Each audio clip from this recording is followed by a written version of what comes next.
الحمد لله رب العالمين والعاقبة للمتقين الصلاة والسلام على اشرف الانبیاء والمرسلین.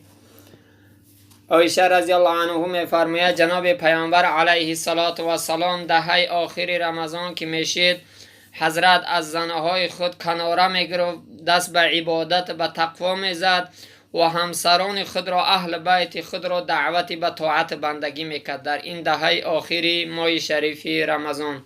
به همین خاطر برادران عزیز هر کجا که باشه دهه آخری ماه شریفی رمضان قدردانی کنید و عبادت کنید که یکی از لطف و کرم مهربانی پروردگار این است که در این دهه آخر این شب قدر است که یک شب است، ایون نیست در کدام شب است، در همین آخرای شب دهه آخر است. به همین خاطر بیداری کنید، اولش رحمت، اوسطش مغفرت و آخر ماه شریف رمضان اتق من النیران که گفته از خلاصی دوزخ است.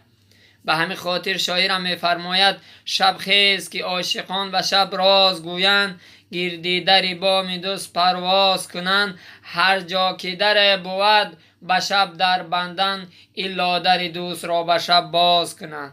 به همین خاطر هر کجا که باشید این شب و دهه آخر ماه شریف رمضان قدردانی کنید. الله میدونه که آیا بر رمضان دیگه ما و شما را الله میرسونه یا نمیرسونه.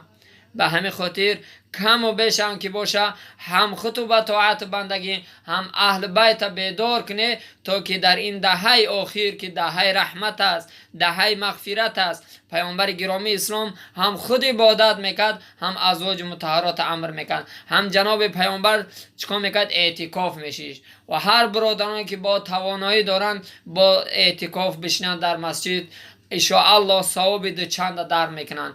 و دیگر فضیلت این ماهی است که هر عملی که میکنی یک سنتی که میخونی برابر 27 برابر ثواب داره و هر فرض میخونی 27 برابر ثواب داره. به همین خاطر این روزا را غنیمت بدونه، این شبا را غنیمت بدونه به طاعت بندگی. عبدالله ابن عمر میگه پیامبر خدا صلی الله علیه و سلم گفت که این شبای دهه آخر کوفتکو کنی که به خاطر که یکی از این شبا شب قدر است. به همین خاطر در هر کجا که باشه برادران اهل اسلام دهه آخری ماه شریف رمضان کمش مونده است، هم خود عبادت کنه هم اهل بیتون بیدار کنه، به خاطر که الله هم وصف میکنه این ماه شریف رمضان ماه برکت، ماه رحمت که در این قرآن نازل شده است، در این شب قدر است. به همین خاطر این ایدس نده، خوش به حال کسی که این ماه رحمت میدونه، ماه مغفرت میدونه، به طاعت بندگی میدونه که تا اینکه بر رمضان دیگر الله او را میرسونه یا نمیرسونه. به همین خاطر الله متعال همه ما و شما را عمل کردن در این شبها موفق بگردونه.